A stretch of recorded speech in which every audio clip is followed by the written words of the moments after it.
Hello, guys. So I'm coming to you from my bed in my Dallas, Texas gear. Um, I'm in the bed because following a recent surgery, maybe about 11 days ago, um, I think it was like 9 days later, I found myself bleeding in the wound of the surgery. So I thought I maybe busted some stitches. And it was a lot of blood. I had been cleaning the kitchen. It was the day after I went back to work.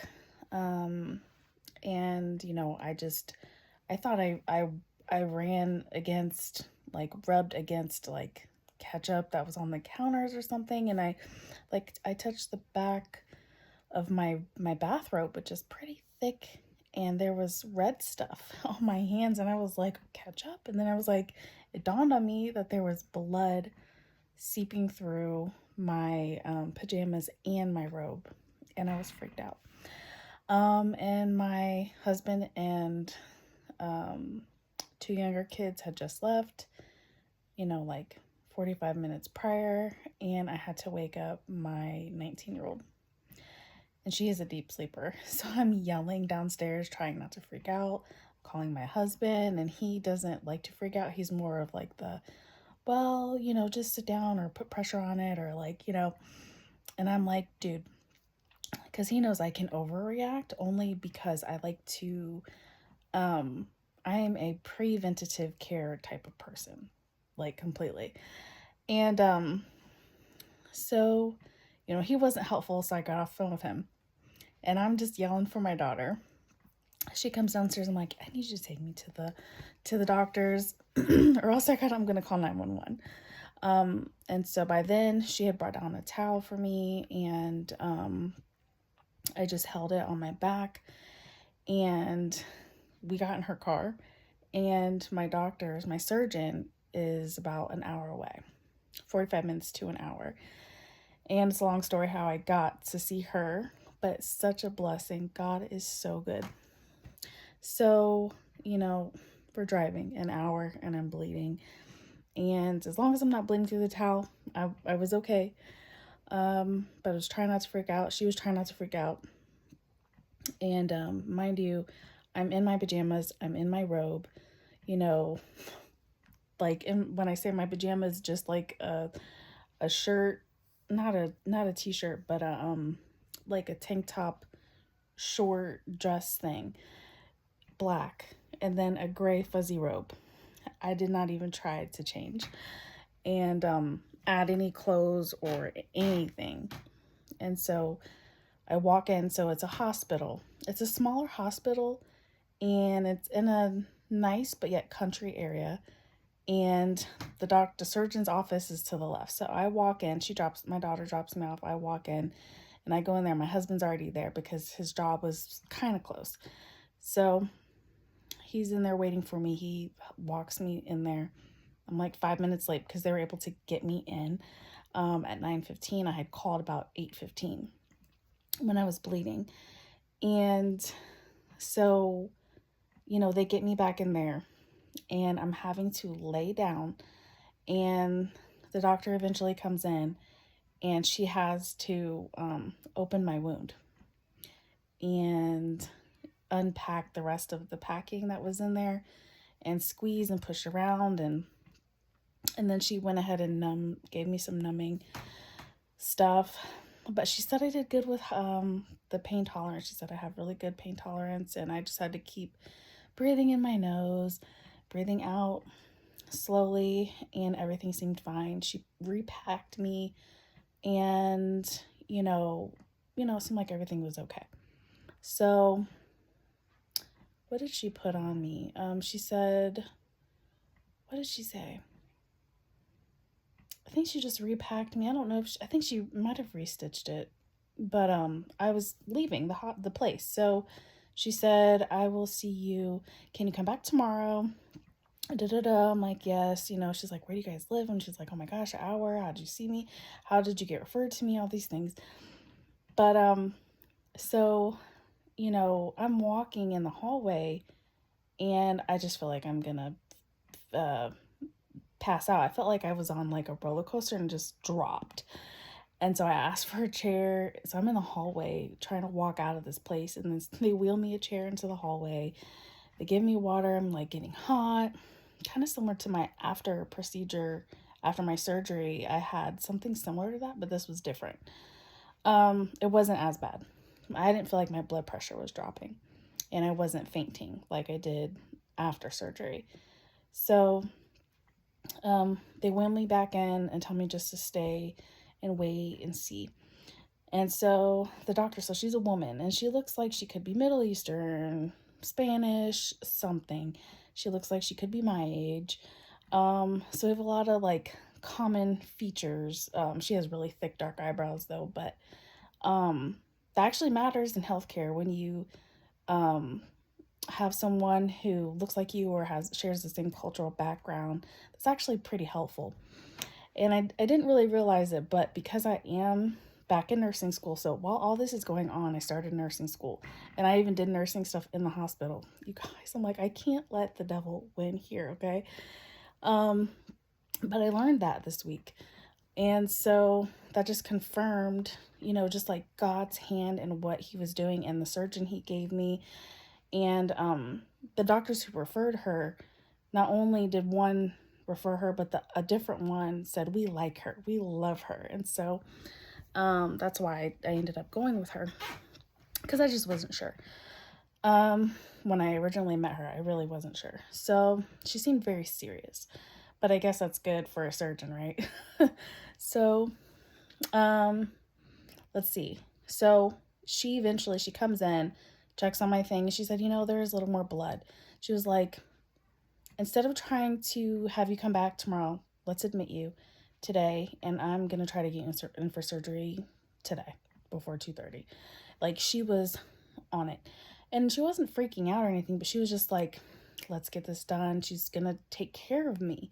And where I'm used to so many doctors being so passive, acting like you're hypochondriac, just like it doesn't even matter, nothing matters, what you say doesn't matter, how you feel, whatever you're going through is just, it's okay, we'll do, so I just felt this like female woman empowerment, and she's ethnic, and it was just awesome. And let me tell you guys this is so funny. So because I didn't bring clothes, when I was there, my daughter actually did grab me some clothes, but she actually waited in the parking lot since my husband was there. And so they gave me some pants to wear out, and it was doctor scrubs. And then they were like, those scrubs look good on you. And I'm like, well, I am in nursing school. And I mean, who knows how far I want to eventually take my education in the medical field. So I thought that was quite prophetic and awesome how God did that. And, the experience was just really interesting. So I did go in. They got me in for surgery at like 1:45. She was so hands-on. She even pulled my bed a little bit for a second. I mean, she was just so caring and sweet, but yet strategic and serious. And I didn't even have to tell her what to do. I always have to tell doctors and stuff what to do. And, and I'm not even that type of person. I'm a little more laid back. I'm not so pushy and stuff, but I mean, these days, I don't even know if it's just these days, but in general, it's like, do you guys know your job? Do you guys know what you're doing? But she just said she wanted to go in and clean it out and see what's going on. So there was a broken blood vessel. And when I was cleaning the kitchen, I did feel like a pop a little bit. And but I didn't hear or I didn't feel it. I just kind of heard or kind of felt it. I can't explain it. But I didn't feel like I did anything. But it was when I was bending down getting some dish detergent. And, because the kitchen was a mess. I was getting ready to do schoolwork all day. I was going to do schoolwork for like 10 hours while my family was gone. And I was like, you have to have the place clean before you do that. They did their part, but I needed to finish. And so, they found the broken blood vessel and they fixed all that, cleaned it up. She did not seal back. She did not put stitches back in my wound. So she said that they were going to do a wound vac. And this is something I did not want to have to go through. So I am connected to a wound vac. And one of the hardest things is I stayed in the hospital one night. My husband stayed with me, helped me out so much. That next day, they came in and did stuffed my wound, and it's very deep. Um, because the lipoma I had was about 4.5 inches deep and 4 inches wide. And so they stuffed it while I was awake. I couldn't have anything but like a oral. Well, they put a pain medication in my IV, and I have it orally now. And regular oxy made me way too sick, so I couldn't take that. So I have a different type of medication, but that was a very hard part because I had to keep stuffing and stuffing and stuffing without like real medication. So I just had to brace myself, and there was a lot of care. My husband was there truly caring for me, and the nurse practitioner, the doctor, and her med student, and the lady who works for the company that has the medical vacuum. And they were all in there so encouraging, and because they knew what they were getting ready to do, they knew what I was about to go through. And I did go home later that day, and I cried. I said, I do not want to go home, because the staff overall took amazing care of me. And I even told them when I was there, because they were like, hey, you were here, like a week ago, and weren't you supposed to come up here and stay? Like, you didn't, but now you are. And I'm like, yeah. I'm like, I just missed you guys. We're just joking around, because they were actually so awesome in the surgery area. And then, the people, the area where I ended up staying the night at, they were awesome too. And, it was like, through this trial, I could have had a whole different hospital experience. And I've had 4 kids, so I've had hospital experiences, and this is the best experience I have ever had based on the care team. And so on top of everything, I got to learn the type of nurse I want to be. And me and my husband are so close. Like, he's really done such a good job taking care of me. He gave me a sponge bath last night. I didn't even ask for one. No, it's not because I stunk or anything. But he just did it because he gave himself a shower. So there's a lot of good coming out of this, and I'm still able to function and get my work done. Although I can't go back to work. They weren't expecting me to be out like this. I don't know how that's gonna go. But I can get my schoolwork done because I have nothing to do but sit around. And so, in the midst of this trial, this tribulation, this pain, and suffering, it's like God, he showed up so much. Like, when I tell you my surgeon is amazing, like, I'm telling you, she was amazing and relatable. Like, I feel like when I look at her, not that I see me, but like, she's a female and she's cultured, and I mean, we almost have the same skin color, and she didn't invalidate whatever was going on in my body. She didn't wait until, sudden death to like help me out. Like, that means the world to me, because it doesn't hardly exist in the medical culture. Like, it actually bothers me. I'm very, very passionate about the medical field and taking care of people, and this experience has helped equip me for my future, and it's helped strengthen my faith. It's helped with my relationship with my husband, our intimacy. And